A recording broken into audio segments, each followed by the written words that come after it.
Would you like to live your best life possible, regardless of your imperfections? Discover cutting-edge tools and inspiration to let go of your limitations and expand your life beyond what you've ever imagined.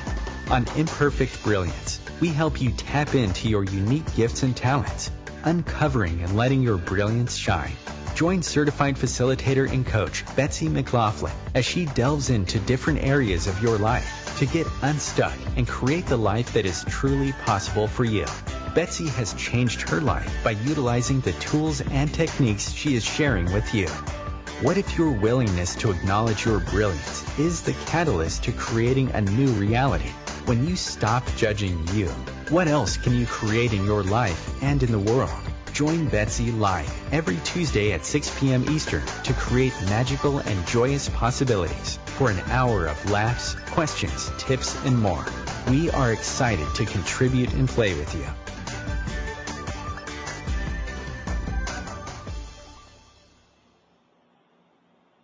How is everybody doing? Thank you guys so much for tuning in and listening to Imperfect Brilliance. I am your host, Betsy McLaughlin, and I'm so grateful you're here. I know you have a lot of choices on what you can do with your time, and, you know, you might be walking the dog or cooking dinner or just sitting and relaxing, and I really appreciate that you're taking time out of your day to tune in and listen to me. So please, as always, feel free to let me know what subjects you'd like to talk about. If you have a guest that you think would be fun to have me interview, please let me know. And you can do that by emailing me at accessbetsy@gmail.com or find me on Facebook. And today I have the pleasure of my guest, Miss Amy Shine. So first and foremost, welcome, Amy, to the show. Thanks, Betsy. Very happy to have you here. And as you guys will hear very shortly, she's got a beautiful Irish accent, which I always just love listening to you talk. So what we're going to talk about today is the joy of failure. And that's kind of like, what? It makes me laugh every time I say it. Yes, it does. And actually, Amy is doing a telecall on this, and she sent an email out, and I saw it, and it just pinged me. I was like, oh my God, I love this title.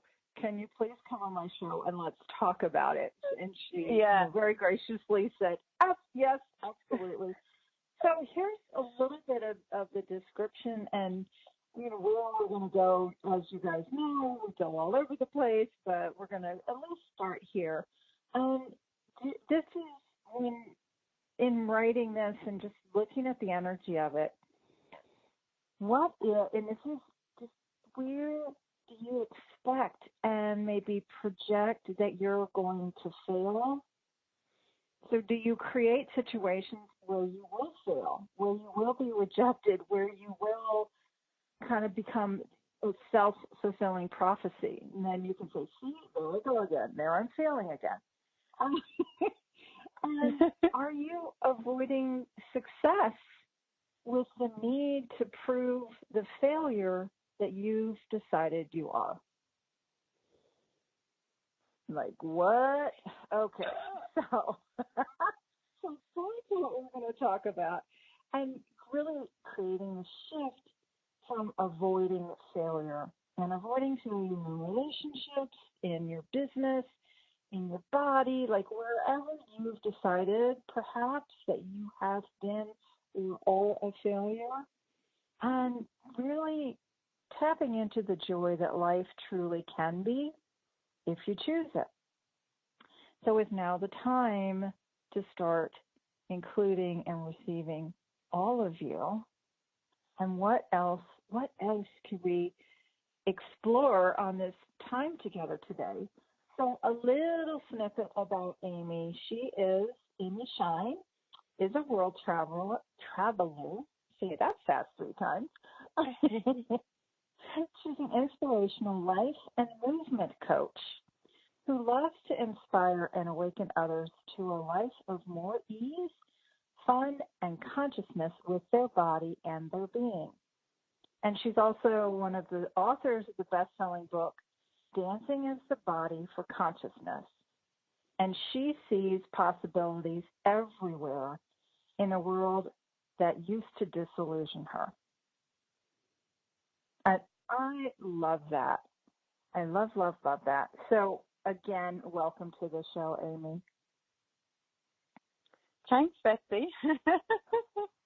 It's funny. It's funny that, you took that line that I said, now I start, since I think the line was taken from my bio in the profile on my Access Consciousness website, which I had said, when I found Access Bars, which is the beginning class in Access Consciousness, and when I found the bars class and took my first bars class, was really shifted everything in my world. That one day class shifted so much for me, and it was like that shift of actually seeing possibilities where I used to just be disillusioned. So it's funny that you came in with that line, but yet I'm going to talk about the joy of failure. Well, we run away so much from failure, and then if we've done something that we have viewed as a failure, then we spend all this time beating ourselves up. So there's no joy in that. Yeah, and it's like, okay, how do you actually change something? Is not by judging it, is actually seeing the humor in it and getting the lightness of it, because it's like laughing at the insanity of the things we create. For me, is the best therapy. And I spent years trying to, fix myself and, do all that self-help stuff and, talk about things and analyze it and figure it out. And all I ever did was make me more and more heavier. And all I ever felt like, I kept feeling like I was just getting more and more problems. And one of the joys of the tools of Access Consciousness is that when you're, function from interesting point of view and not take everything so serious and make everything so significant, things can change much faster. So when you look at things setting yourself up for failure, if you actually don't judge it, it can change much faster. And so if you can start to have a sense of humor with yourself, first of all, it actually gets a lot easier, And so it's funny because your show is called Imperfect Brilliance, and that's what it is. It's like imperfect brilliance, like the joy of failure, actually starting to look at where you do set yourself up for failure, where you do expect and project that you're not good enough or you won't be able to succeed. So why even try, And also what I was looking at as well, and we can explore this more if you'd like, is the joy of failure too is also looking at where we create the failure in our lives, and we keep ourselves small and we keep ourselves from really expanding into what we really could, to create the connection points to other people who create that. So it's all together, let's all go and just struggle and fail together. And then together we can all have the joy of failure, Well, there's a lot of truth to that. In that saying, misery loves company, is what was popping in as you were talking about that. So how much of certainly in my life, where I thought that is how I connected with people, the commiseration piece together. Let's commiserate together. And somehow that was connecting me to other people. And that's not, for me, certainly was not fun and joyful. And yet I did it. Yeah. And it's so insidious as well. It's you do it so quickly. It's just like an autoresponder. It's automatic. Someone starts saying something, oh, that's really difficult, or yeah, I struggle with that. And then before you know it, you're like, yeah, I struggle with that too. And so we're constantly creating this, relating to people through the struggle or the hardship or the difficulty. And instead of actually, being a space of interesting point of view that they had that point of view, and not diminishing you in front of anyone so that you can relate to them, or so that they feel better. You know, because it's like, I noticed that, and I grew up in Ireland, and so misery loves company is a massive thing in Ireland, you know, and it's like, let's all be miserable together, and, you know, or let's all just like, oh yeah, like, let's all kind of stay, it's kind of like, yeah, like, it's like, it's definitely misery loves company. And I don't think it's just a culture point of view. I think it's a worldwide point of view. And I was noticing this week, even since I'm getting ready to facilitate this topic, I'm seeing it everywhere now. And I was noticing, like, even with, you know, people who are using the tools of access consciousness and all that, we still create these places where we relate to each other. And so I was talking to another facilitator and asking her some questions. She wanted some facilitation around her business and around creating classes. And she said to me, oh, I struggle like everyone else. Like everyone else, I struggle with creating classes. And I was like, oh, well, like, just look at that for a second, because, like, that's your point of view, so that's the reality you're going to create.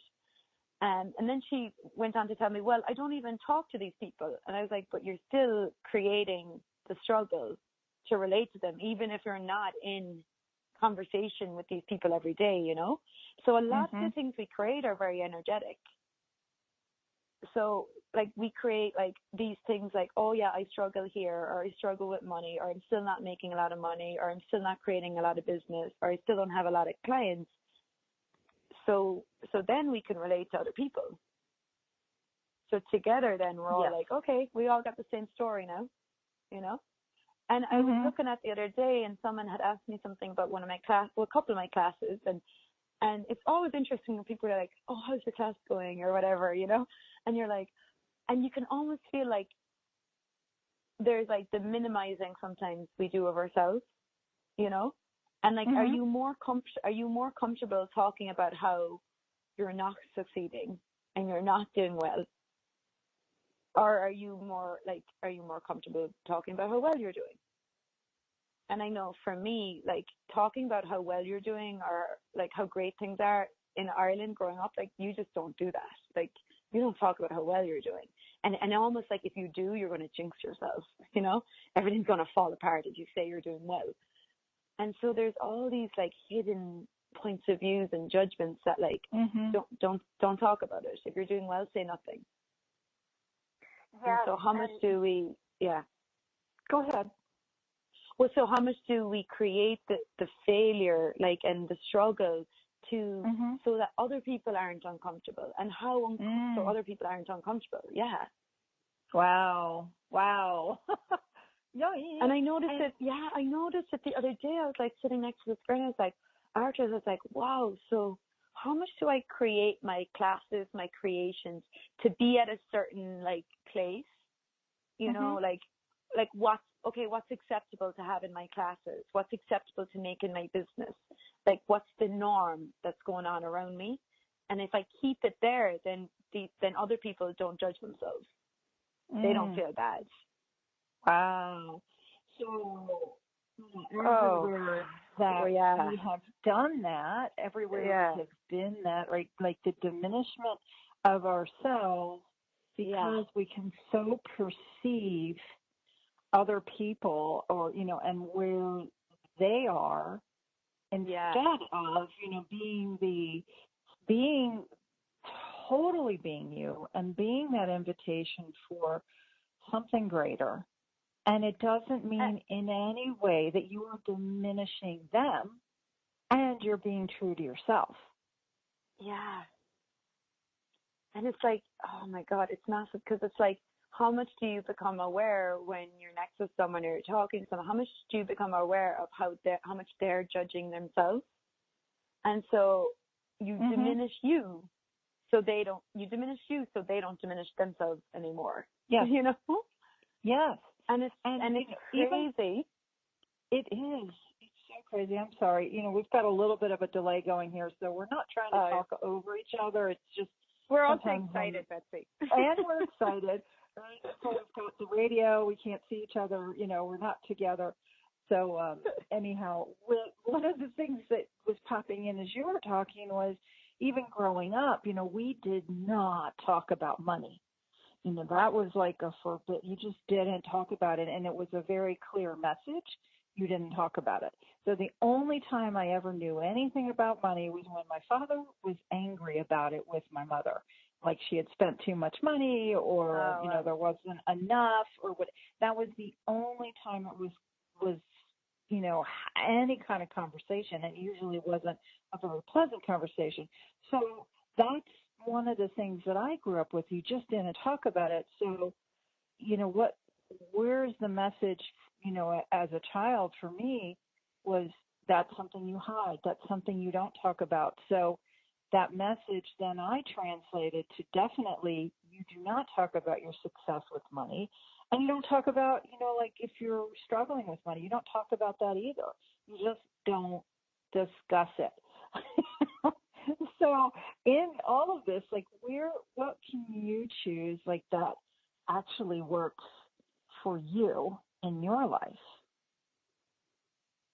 And if it's completely different from, what you learned from your family or, people around you, what are you willing to choose and be and do that is light and joyful and fun for you?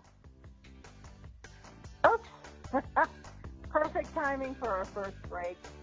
We'll be back in percolate on the couple questions. of minutes. Let's really percolate on this amazing subject. We'll be right back. Thanks for listening, guys.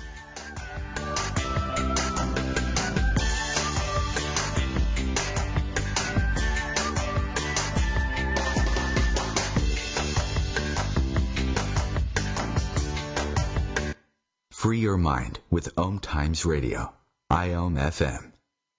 OMTimes magazine is one of the leading online content providers of positivity, wellness, and personal empowerment.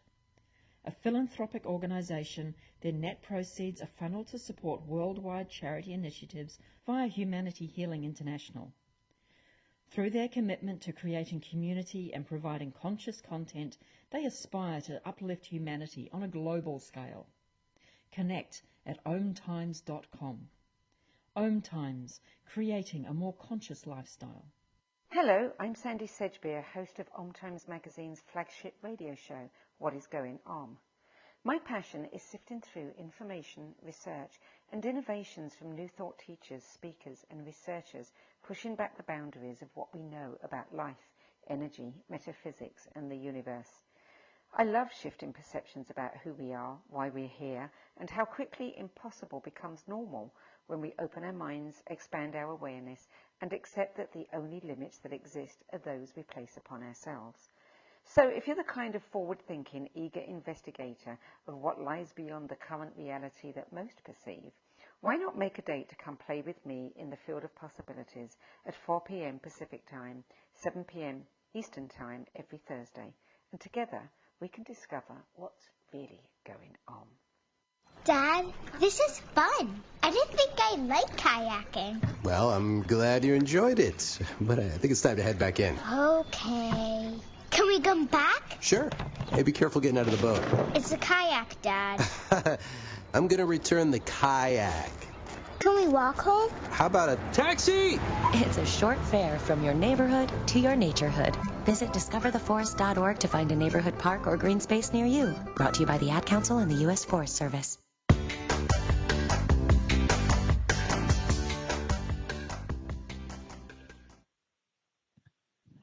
Hi, everybody. How was your percolation during the commercial?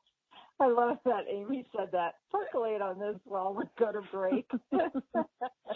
Oh, my goodness. Well, this conversation already is like, wee! So, like, there's so many questions, we ask and we use every day in our life. And sometimes I'm like, am I even, like, allowing to sit with the question and get, like, the awareness? Or do I ask so many questions, I don't know what is what anymore, Mm-hmm. So we were talking about like the joy, the joy of failure, but also like the hiding you talked about before break, Betsy, like the hiding. You know, if you had money, you hid it. If you didn't have money, you hid it. So like, it's interesting. So it's like if you feel like you're failing, you're trying to hide it. If you feel like you're succeeding, you're trying to hide it. And like, none of it is about actually celebrating the greatness that you are. Right. Absolutely. And it's interesting, like, because I would have a similar energy too. Like if I'm doing really well, it's like, oh, but if I let the world know, then what if it gets taken from me, you know? Or what if it all falls apart? And then the whole world would know. And then by my point of view, I'm doing bad or I'm failing or I have to cancel a class or something. Oh, if I let the world know, they're gonna know I'm failing. So it's like all these like, and it's all just a point of view, right? Like none of it is real, none of it's true. It's all just a point of view, because failure is a point of view, and so is success. Yeah. So true. So true. And, you know, so you spend all your time hiding your failure, hiding your success. Yeah. And you forget to just be you. And like you said, celebrate the amazingness of you, the uniqueness of you, the brilliance of you.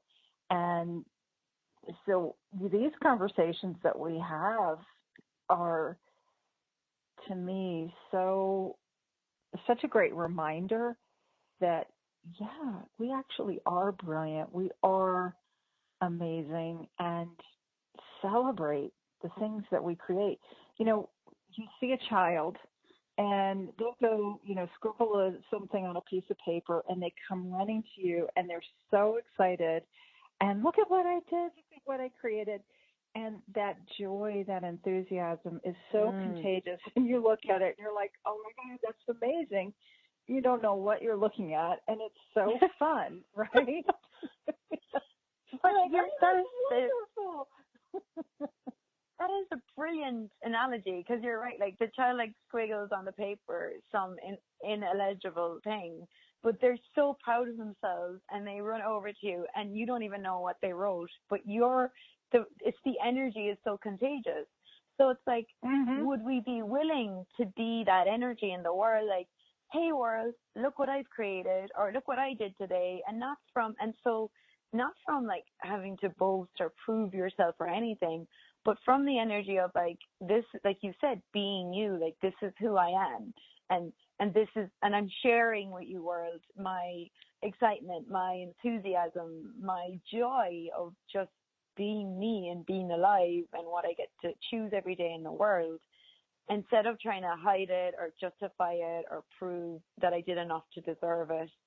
And also, like, this thing just keeps coming up, and it's in my face, like, about turning yourself down so others don't feel bad about themselves. Like, are you willing to be there and allow other people to be uncomfortable? Yes. You know, I didn't know that this is where our conversation was going to go today. And, you know, it really is such an amazing piece to it, where how much have we done that? And, you know, so even in the joy of failure, which was the name of the show today, what have we projected at ourselves that where we will fail, where we will be rejected? And then if you've been projecting that at yourself, does that become a self-fulfilling prophecy? Yeah. Yeah, because we're grand and glorious creators. So if your point of view creates your reality, and you want to, you know, you have your reality, you have projected already at yourself that, you know, you will fail, you know, you will not succeed, you won't, you know, then you will create that, because we're brilliant at creating our points of views, to prove to ourselves that they were right. Yes. Yes. And I certainly used to do that in relationships and then be like, oh, see, they left me. See, people always leave me. And so I created that. And that goes for me way, way, way back to early childhood, where I found out that I had been to 3 different groups of people to raise me before I was 6 months old. So in my world, when I heard that, is like, I'm unlovable, nobody wants me, everybody leaves me. And that was like this underlying current for me for a very long time. And then when friendships, people would leave my life or for whatever reason, see, there we go again, everybody leaves me. And until I finally realized exactly what I was doing, and those so that was my point of view, and that was what I created. So then it no longer is my point of view, and I realized that all of this was very interesting. And I never thought about this piece before, but I wonder even how much of that was projected at me that I was aware of. Oh, that poor girl, she had 3 families before the age of 6 months old, blah, blah, blah. And, so even if that was projected at me, so then I was like, okay, well, that must be who I am. And I made that like part of who I was in the world. And so from then I had to function from there. So I had such that point of view that I was going to fail, that I couldn't keep relationships. I couldn't keep friendships. And so if that was my operating system, then that's exactly what I create. And I did not know for a long time how to create beyond it. And now I do, and I don't operate from that point of view anymore. And so you can change it, even something that I had so innately in me from forever. You can change your point of view. So I love that it's bringing that piece in too. Yeah, and it's also interesting because when you had said that, I was like, whoa, so how much did you have to acknowledge that it actually wasn't your point of view to begin with? Mm-hmm. Like if someone, like if it was also like, if there was the projected point of view from other families in your world, and then because that energy is there in your world, you grow up and you just think, well, that's that's it. That's I'm unlovable. People leave me, and so you constantly going around this projected point of view that was never even your point of view to begin with, but you buy it as yours.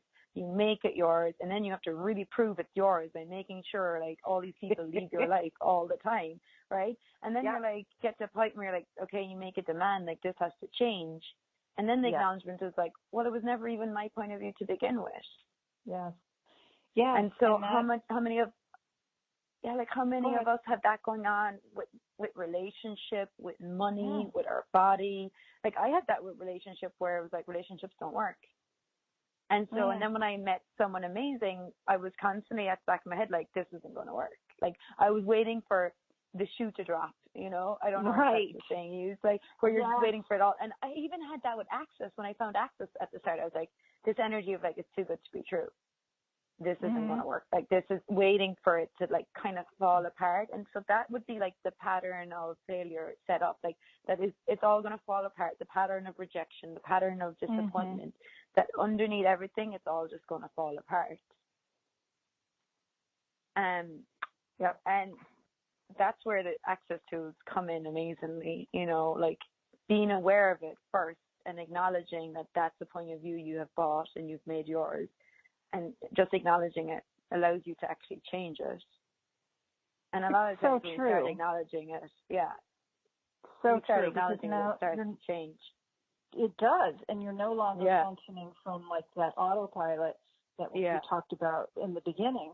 So you're not on autopilot anymore. You're like, wait, hold on a second. What am I doing here? What am I creating? And then so you're like, I'm insane. Asking questions like, whoa, stop the bus. I'm getting off this same thing that I was on my whole life. And I'm going to take that nice sleek Ferrari that just drove by, because this cruise every town that I've been on, like, yeah, no, this doesn't work for me anymore.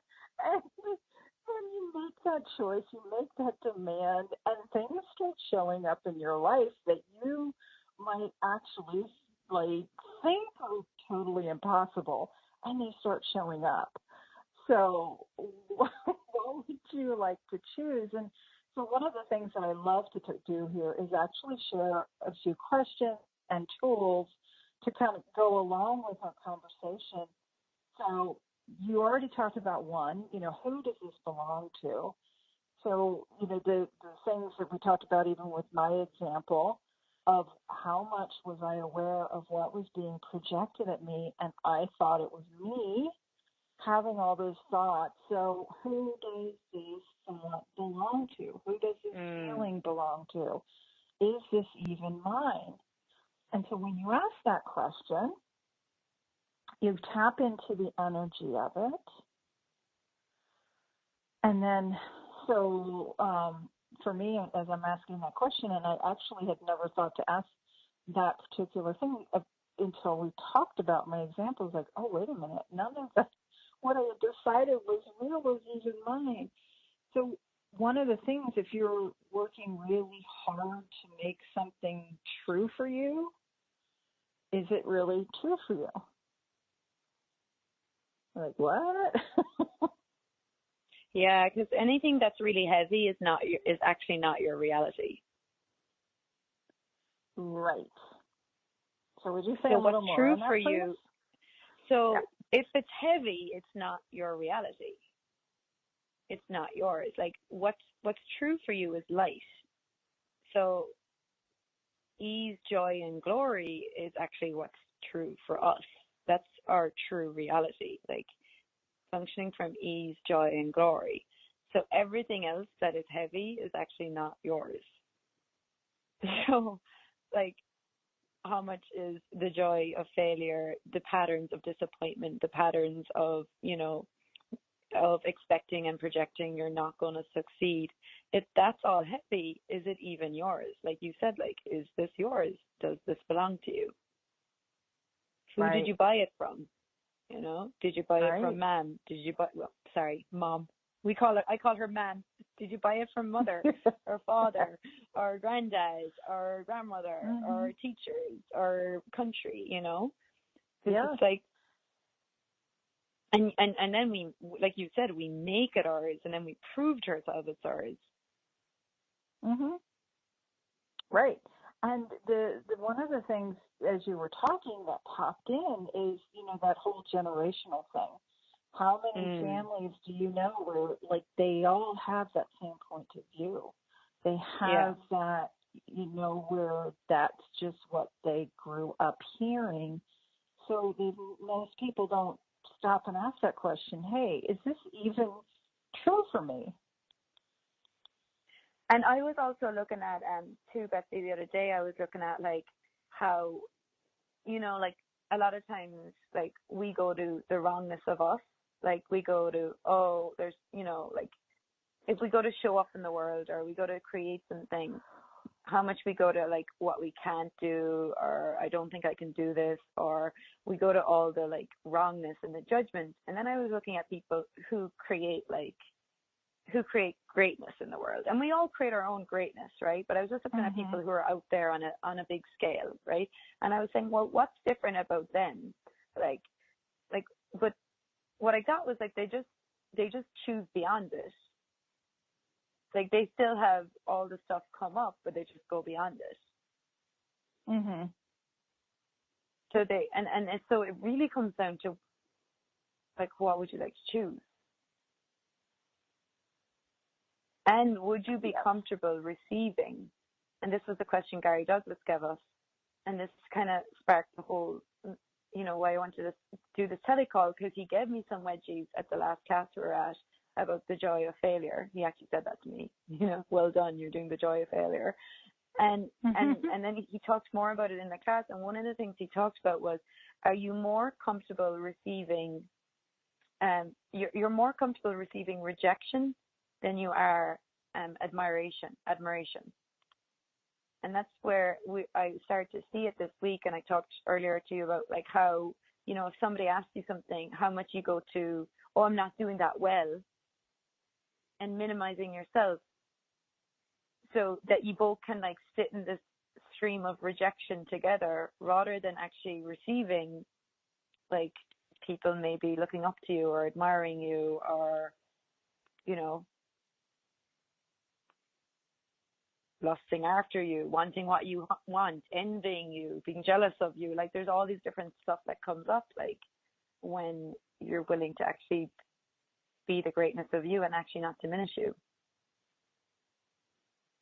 Yes, and for so many people, myself included, some of those things that you mentioned can be quite uncomfortable.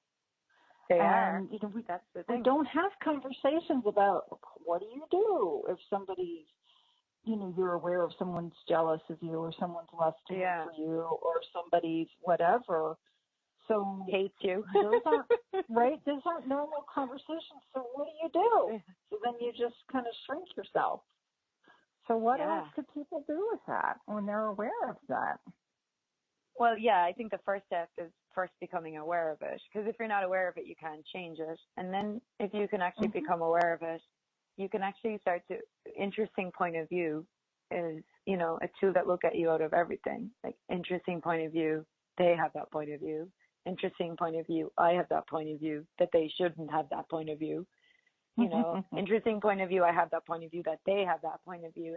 And getting you to a place there where, and also like being willing, I think also too for me is like practicing, because it has to be a practice. Like, and I've heard, you know, Shannon O'Hara, I listen a lot to her podcast too, talk about like the tools and practicing. And Andrew recently was talking too, like he, you know, like you don't just get to interesting point of view overnight. Like you got to practice with the tools every day and apply them to your life.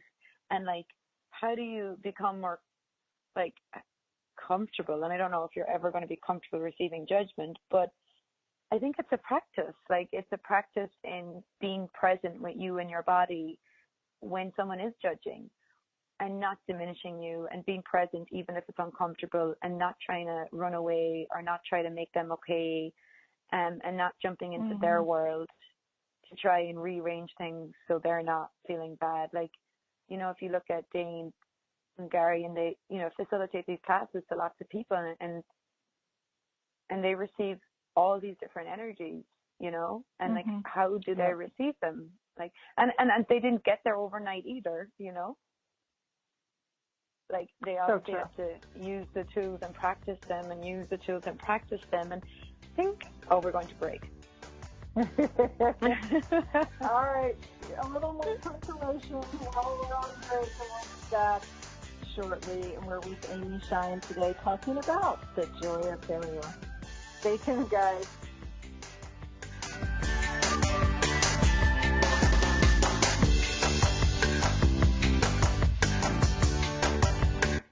Connecting you with the best of the conscious minds in the world. OMTimes Radio. IOM FM. Ascending Hearts is no ordinary dating site, but a spiritual dating site with a purpose, to link you with your soulmate. We engineer the serendipity so you can trust that you will attune with someone that has the same matching vibration as you. Ascending Hearts, the conscious dating site for the spiritually aware. Try Ascending Hearts for free. AscendingHearts.com. Hello, I'm Lisa Berry. Join me every Monday at 1 p.m. Eastern Time for Light on Living. A chance to see new, hear different, and feel more as I shine the spotlight on all the ways to lighten the load of life's challenges. Light on Living is your link to that new way you're looking for, that new understanding that will enhance your life, and that positive connection that will support your growth. So join me, and you'll gain insight and start to see things in a new way that motivates you. I adopted Bento in 2010 from a shelter. This cat makes me make art. He's always motivating me to draw pictures of him. He just is motivating artistically. He's my best friend, but a lot of people know him as Keyboard Cat. Keyboard Cat, YouTube star and shelter pet. Amazing adoption stories start in shelters. Start yours today.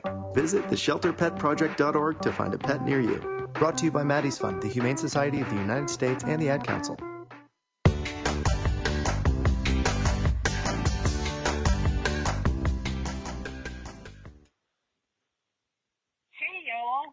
Do you have a joy of failure? Do you have a joy of success? Do you just avoid both of them like the plague? That's some of the things we're talking about today with Amy Shine. And wow, is this time going by fast? So before we dive in, because the next thing you know, we'll be at the end of the show. Amy, if anybody's interested in reaching out to you, finding more about your telecall coming up, or, you know, if they're listening and it's already happened, that they would like to reach out and talk to you, find out about your classes, how can they find you? Oh, well, I have a website. And it's www.amyshine, A-M-Y, shine, S-H-I-N-E, .net, N-E-T. You can also reach me on Facebook, Amy Shine on Facebook as well, and send me a message there. Nice. Wonderful. Yeah. And I have a website, which is creatingyumminess.com, and it just got an overhaul, so I'm excited about that. And we finally have revealed it. And, you know, the joy of failure is like, you know what? It's not going to be perfect. Of course, there's going to be things I want to change and update. And let's launch it anyhow. That's why I was laughing. I'm like 7 years, you know, as a facilitator and like talking about doing a website and started about 3 or 4 of them and didn't finish any of them. And then eventually I finally just got my friend Becky to help me and get one started. And it's, you know, it's just up there and there's so many things I want to change, but it's like, God, you know, there's such a relief when you just put something out in the world. Like, even if it's, you know, not what you would like it to be yet or whatever, you know, but just put it out there. Like, how many things are we waiting to, you know, release and put out there in the world? Because, you know, we've decided it's not perfect or it's not up to our standards. Yeah. I'm not done yet, so I can't do anything. I think I might be the queen of that. You know, I got to wait until it's perfect. And even though it's funny with the name of my show, Imperfect Brilliance, and yet I will still do that in certain places. And so I love that we're having these conversations. Be like, oh, you're being so silly. Like, what if you just put up a little bit of information and you can keep adding to it? Oh, right. I can do that, can't I? Yeah, and it's like, how much have we decided, like, we need to have everything in order, like, all the pieces in the right place and all, you know, looking right before we can release it. And then that's, again, like, because otherwise what will happen, you know? So it's like, are you willing to succeed, like, and have the joy of success, even if you've decided, you know, that everything isn't in place yet, you know? And I think Gary Douglas is a great example. Like, he brought the tools of access consciousness to the world. And when he started, like, he didn't have anyone. And I remember Simone Manasses, you know, worldwide coordinator, talking about when she first met Gary, like, he didn't have an email account. He didn't have a website. He didn't have anything. And she kind of came along and was like, okay, let me help you, like, get out in the world. And so she started with him doing, you know, helping him with all this stuff. But, like, he was just willing to go out in the world. Like, and at that stage, I think he was even traveling to Australia and things, and he still didn't have any of that stuff in place. And so, like, God, if we were willing to be that brave just to put ourselves out in the world, even without any of that stuff in place that we've decided we need first, you know? Well, it's what so would we true. create? Exactly. And, you know, being willing to stumble and fall and actually celebrate what you perceive as a failure, you know, so having that joy of failure and going, well, I just, like, tried to jump off the deep end and, wow, did I mess up? Like, to actually celebrate and say, and then one of my favorite questions with when I can either be frustrated or there's something going on that I think I've messed up, this wonderful question. What is right about this I'm not getting? That's like my favorite question in Access. That was the first question I got in Access, and it changed my whole world. And I talk about it. I use that question, give it to so many people. What's right about me that I'm not getting? Oh, my God. And that's like such a spin on, because you're not going, because we go to what's wrong with me. Yeah. And this question is like, what's right with me? Wait, what? There couldn't be anything right. When I think I'm wrong and I think I've messed up, how could it possibly be right? What's right about my business that I'm not getting? And what's right about my relationship I'm not getting? And what's right about my body that I'm not getting? And it's like, and that's the one thing about like the joy of failure, like how do you change a lot of this stuff is like by actually starting to acknowledge you first, acknowledging your gifts, your talents, your abilities, acknowledging just you, the being, you, the person you are. And then when you start acknowledging you, like, really, truly, is there any failure? Wow. Great question. And is there any even success? Because success is a judgment too, you know? Like, what one person might determine as success may be something totally different to someone else. Yes, it's so true. Because again, you go back to that, it's a point of view. And, you know, if you show 12 people the same exact piece of paper that you've colored in, let's say with a blue, right? One person's going to say it's turquoise. The next person's going to say it's cyan. The next one's going to go, it's blue. The next one is, no, that's pale blue. No, that's blue-green. And they're all looking at the exact same thing. So yes, what you view as failure, the next person could look at as just a huge success. Exactly. And I also think just with the world we're living in today, and like, you know, social media and everything that we're kind of surrounded by, that there seems to be like, oh, success is like stardom, you know? Yeah. And like, and I see people a lot, like doing a lot of comparison, you know, like, oh, well, this person is on stage and has this big audience and I'm not. And a lot of it is like, you're setting yourself up for failure because you're using comparison, and you're comparing yourself to someone else. And you're also comparing yourself to someone else based on what their life looks like from the outside, you know? Like, from what they're showing on social media or from what you're seeing, you know, from pictures or whatever. And it's like, I like to sometimes ask myself, oh, would I like to trade bodies with this person? And then usually when I ask that, and then I always get, oh no. And then it's like, okay, so do I really, you know, so like, do I really want to create what they're creating? Or could I just be inspired by their creation? And then ask, you know, like, okay, inspired by the energy of what they're creating, and then ask for what's my reality here and what's true for me. Yes. And how much are we avoiding being that inspiration for others by the constant, like, judgment of ourselves and the failure that we keep going to, rather than, hey, I'm choosing this for my life, and you can have this or have energies like this or not have this, and just keep going, you know? And I'm really just getting this week, it's really time to give up the playing it small, you know? The aligning, agreeing with the struggle, the, you know, the relating to each other from the smallness. Like, what if we all started relating to each other from the greatness, you know?